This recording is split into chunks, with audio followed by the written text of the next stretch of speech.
Lanjutkan untuk topik berikutnya adalah neurotransmitter. Jadi yang disebut dengan sinap ini adalah struktur yang memungkinkan suatu neuron atau sel saraf ini akan melewatkan sinyal listrik atau kimia ke neuron lain atau ke sel efektor.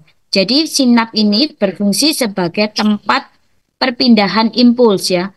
Jadi dia merupakan tempat untuk keluarnya neurotransmitter yang akan disampaikan ke sel neuron berikutnya atau ke sel efektor. Bentuknya seperti ini. Jadi sinap ini terdiri dari yang pertama adalah akson terminalis, itu yang disebut dengan presinap. Kemudian di sini ada dendrit dari akson berikutnya yang disebut dengan postsinap.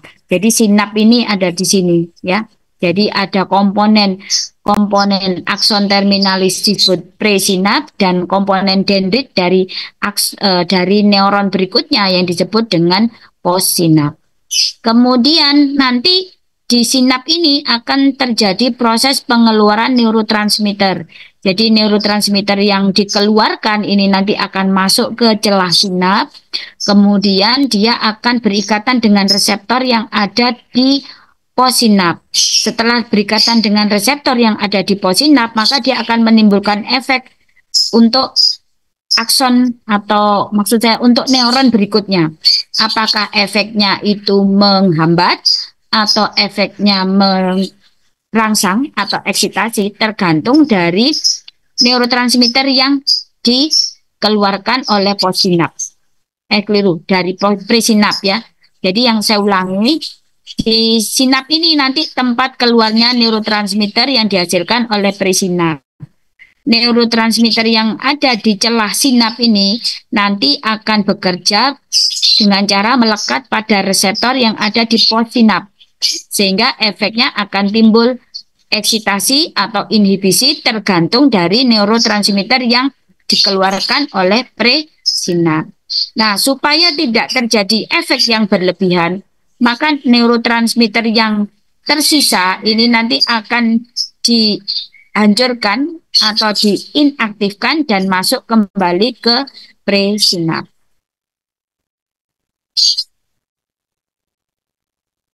Ini tipe hubungan ya. Jadi kalau akson dari nervus atau dari neuron pertama berikatan dengan dendrit neuron kedua, namanya akson dendritik. Jadi hubungan antara akson dengan dendrit. Kemudian kalau akson neuron pertama berhubungan dengan badan sel neuron kedua, namanya aksosomatik. Kalau akson neuron pertama berhubungan dengan terminal akson dari neuron kedua, namanya aksoaksonik. Jadi ini berhubungan dari A ke B gitu ya, namanya ini menggambarkan itu. Jadi kalau aksodendritik berarti akson ke dendrit. Kalau aksosomatik berarti akson ke badan soma atau ke badan sel. Kalau aksoaksonik berarti dari akson ke akson sel neuron berikutnya. Berikutnya adalah definisi dari neurotransmitter.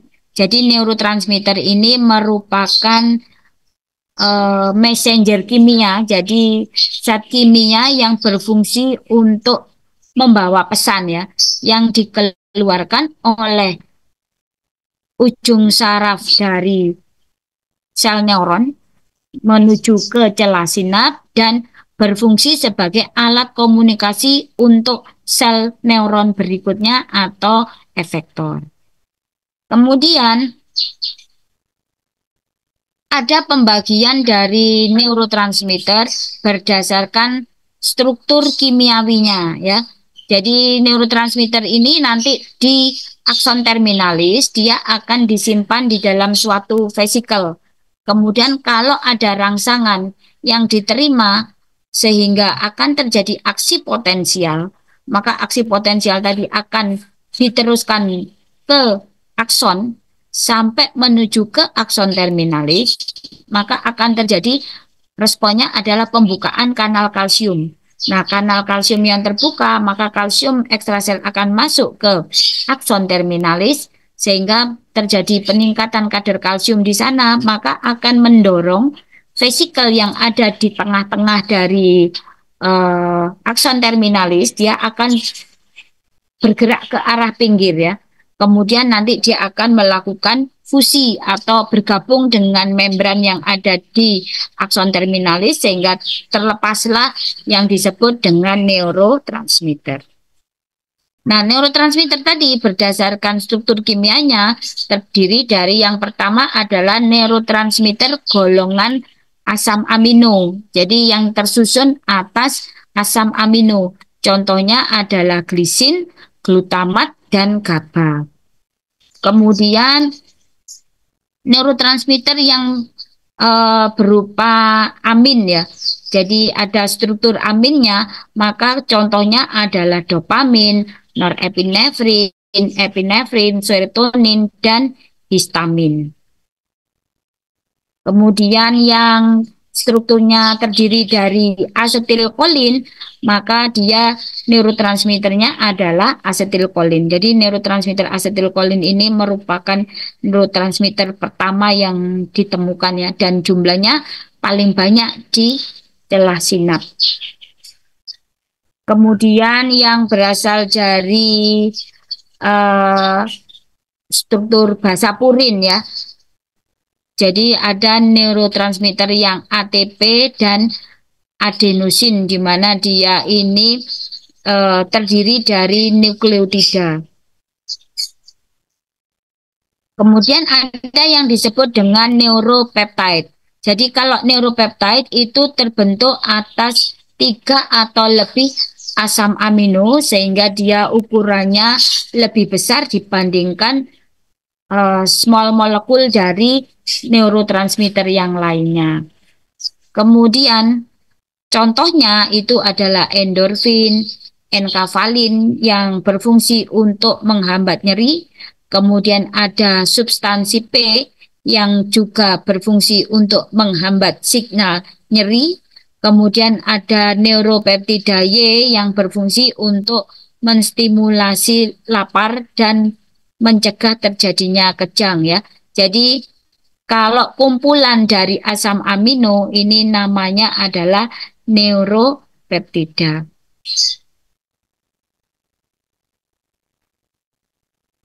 Efek dari neurotransmitter itu tergantung dari reseptornya. Jadi ada yang berefek eksitasi atau mengaktifkan aksi potensial sehingga terjadi respon berikutnya pada sel neuron kedua, atau inhibitori yang sifatnya menghambat aksi potensial sehingga menghambat respon pada sel neuron berikutnya. Jadi contohnya glutamat.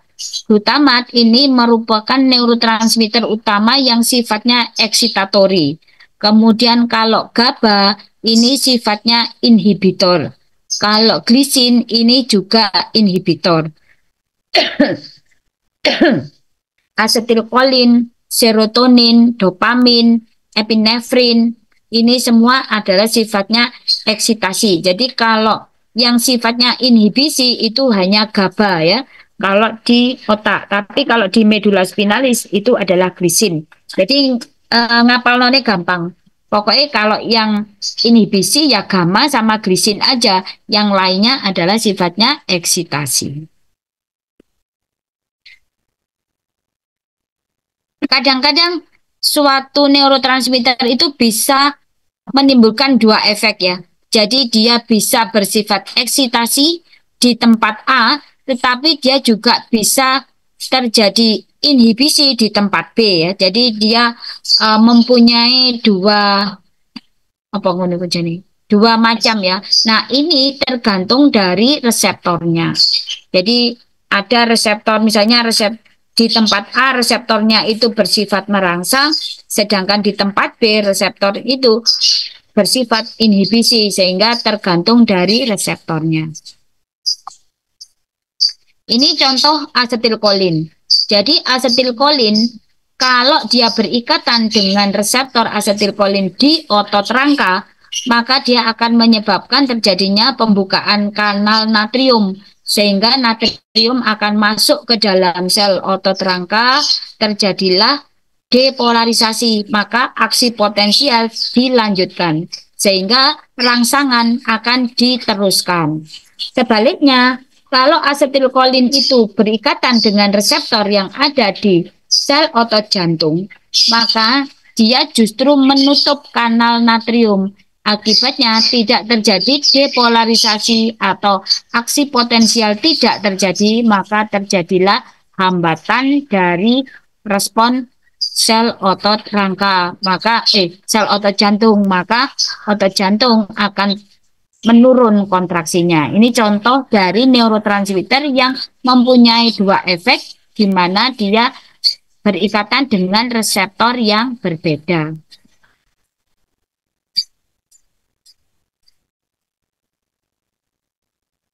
Berikutnya adalah tipe neurotransmitter berdasarkan macam reseptornya. Yang pertama ada ligan gate ya namanya. Jadi neurotransmitter ini akan berikatan dengan reseptor kanal ion, sehingga nanti responnya akan secara langsung membuka dari reseptor tersebut. Jadi kalau ada suatu ligan, contoh ligannya adalah neurotransmitter, maka dia akan berikatan dengan reseptor kanal ion, sehingga kanal ionnya akan terbuka, maka ion akan masuk atau ion akan keluar. Ini yang disebut dengan ligan gate. Artinya, untuk mengaktifkan suatu reseptor dibutuhkan suatu ligan, yaitu neurotransmitter. Kemudian ada yang disebut dengan metabotropik reseptor. Jadi metabotropik reseptor ini tidak hanya reseptor ion saja, ya. Jadi nanti neurotransmitter itu kalau berikatan dengan suatu reseptor, maka dia secara tidak langsung akan membuka atau menutup dari kanal ion. Contohnya ini. Ini tadi ligan ya. Kalau ligan gate itu ada Ada neurotransmitter, kemudian berikatan dengan reseptor, langsung reseptornya akan terbuka. Jadi kanal ionnya akan terbuka. Ini yang disebut dengan ligan gate. Jadi langsung bekerja pada reseptor dan menimbulkan efek. Nah, sebaliknya kalau metabotropik, ini ada reseptor, jadi ligan ini nanti akan berikatan dengan reseptor dulu. Efeknya baru terjadi pembukaan kanal. Jadi kalau dia sudah berikatan dengan reseptor akan menyebabkan tetangganya ikut berdampak. Nah, itu yang disebut dengan metabotropik reseptor, ya. Bedanya di situ. Kemudian ini tadi sudah ada yang disebut dengan unconventional neurotransmitter. Contohnya adalah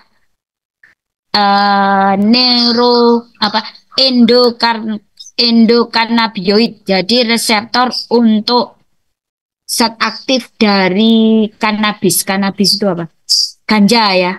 Jadi ganja. Kemudian ada gasotransmitter, jadi neurotransmitter yang sifatnya gas, contohnya nitrit oxide dan karbon monoksida. Kemudian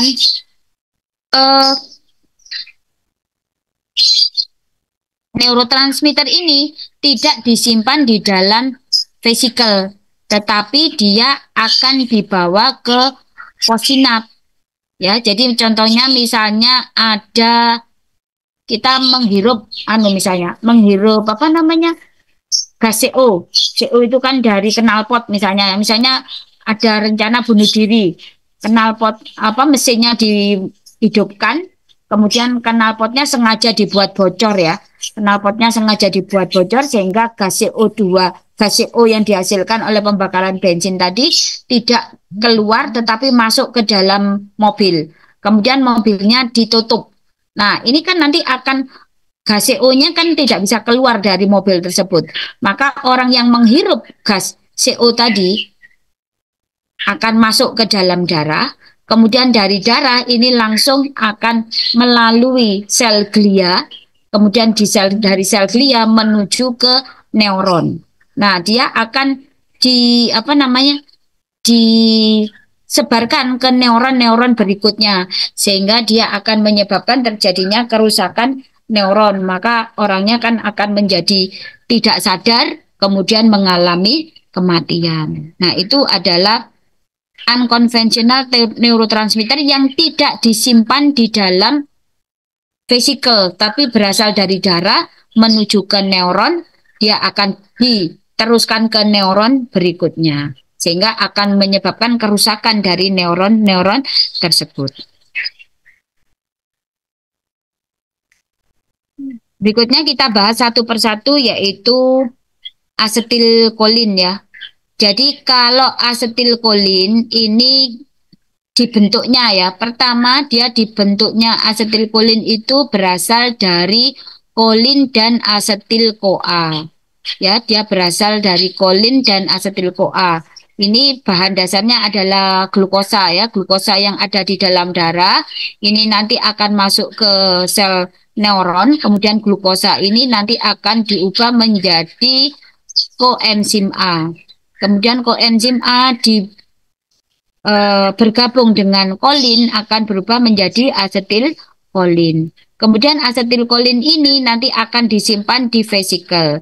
Dia akan dikeluarkan kalau ada rangsangan di mana terjadi peningkatan kadar kalsium di dalam akson terminalis, maka vesikel ini akan melakukan fusi dengan membran sel akson terminalis sehingga terjadilah sekresi atau eksositosis dari asetilkolin. Maka asetilkolin akan banyak di celah sinap. Nah, asetilkolin yang ada di celah sinap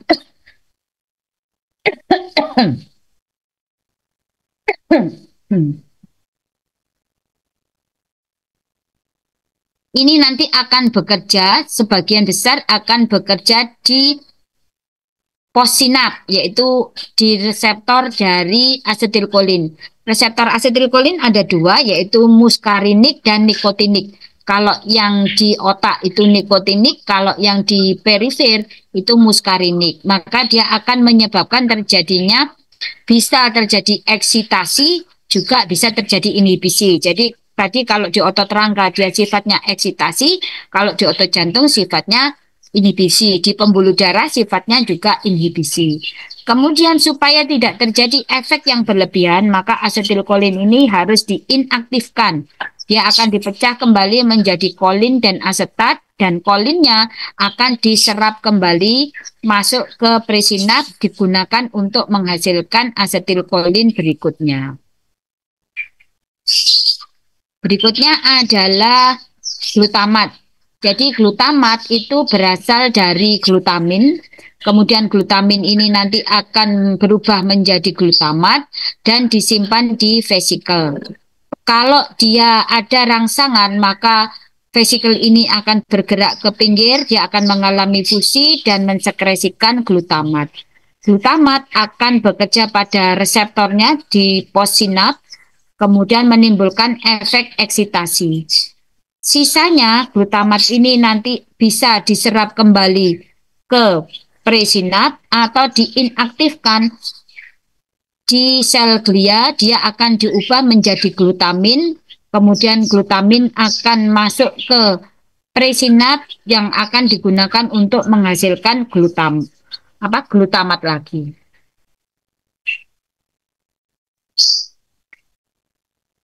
Sifatnya eksitasi ya, glutamat. Kemudian kalau glutamat itu terlalu berlebihan, jadi jumlahnya itu berlebihan, maka dia akan menyebabkan kejang.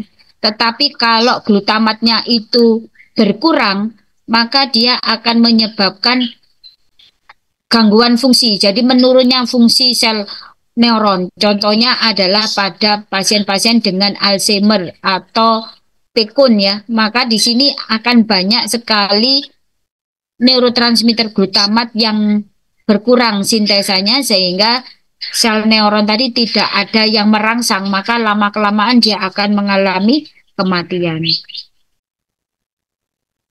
Berikutnya sintesa dari GABA. Jadi GABA ini bahan dasarnya juga glutamin, diubah menjadi glutamat, kemudian diubah menjadi GABA dan disimpan di dalam vesikel. Dia akan dikeluarkan kalau ada rangsangan sehingga GABA ini akan masuk ke celah sinap. Nah, GABA ini nanti akan berikatan dengan reseptor GABA yang ada di posinaps, efeknya adalah inhibisi.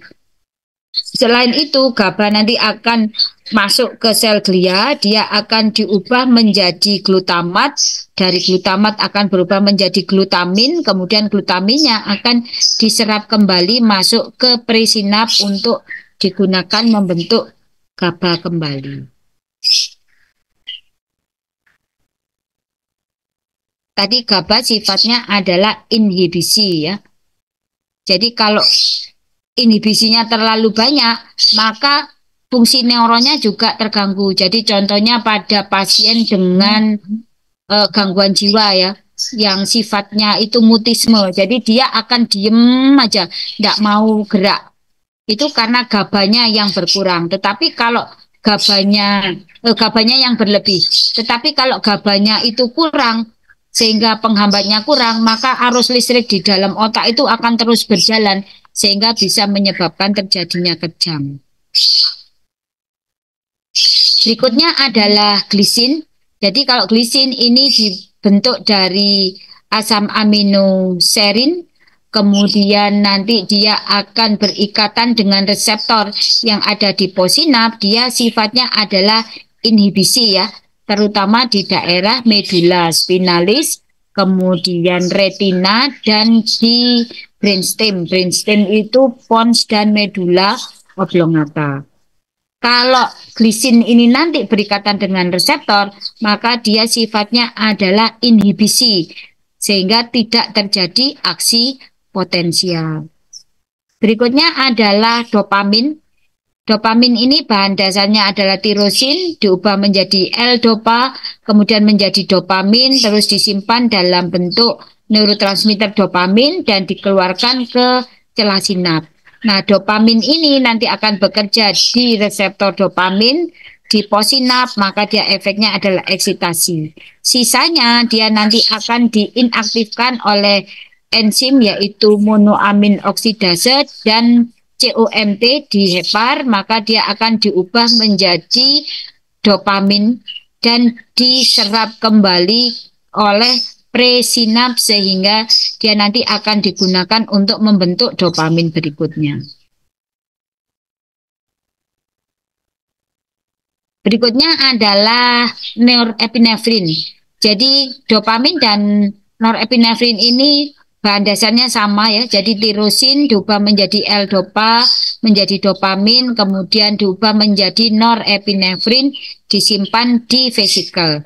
Kemudian akan dikeluarkan norepinefrinnya dan bekerja pada reseptor adrenergik ya, alfa dan beta adrenergik, sehingga efeknya itu ada yang sifatnya eksitasi dan inhibisi. Contohnya, kalau alfa adrenergik pada pembuluh darah, ini efeknya adalah kontraksi otot polos. Sebaliknya, kalau beta adrenergik di pembuluh darah, sifatnya adalah relaksasi. Kalau di otot jantung, sifatnya eksitasi semua.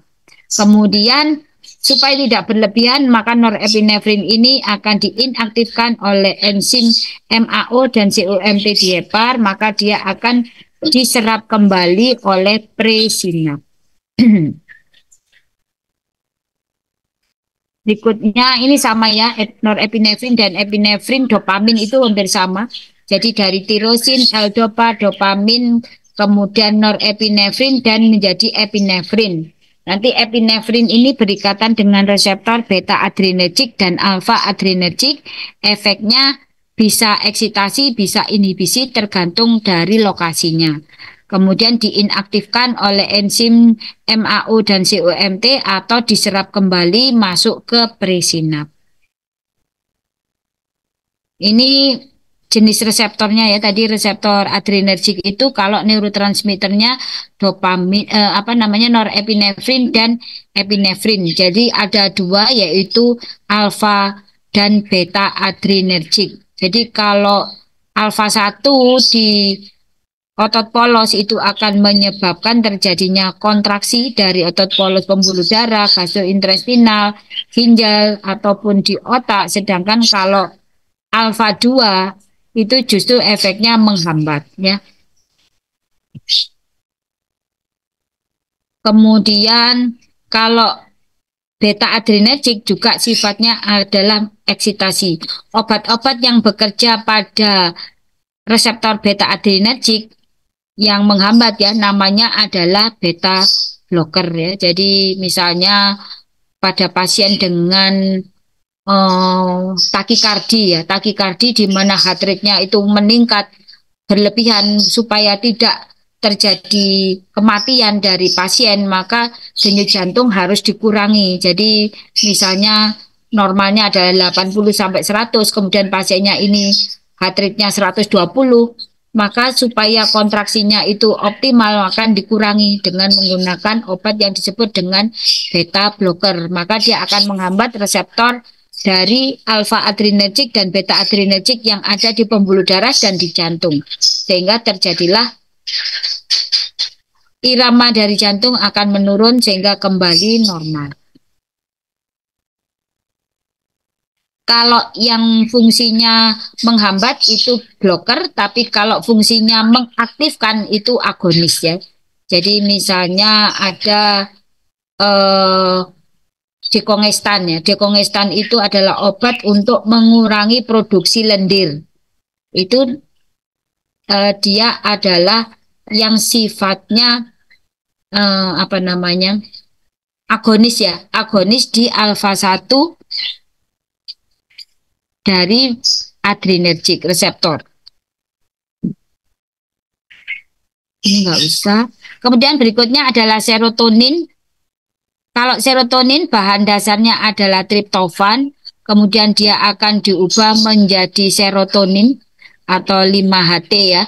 Kemudian dari serotonin yang dihasilkan akan dikeluarkan ke celah sinap, kemudian serotonin ini akan bekerja pada possinap, dia akan menyebabkan aktivasi, kemudian supaya tidak terjadi berlebihan, maka serotonin ini akan diserap kembali oleh presinap.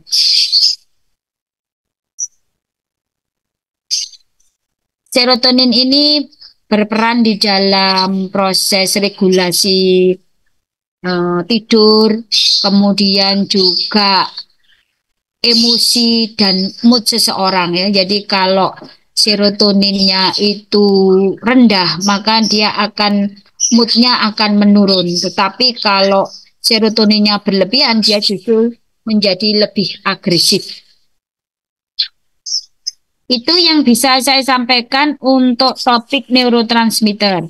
Apakah ada pertanyaan?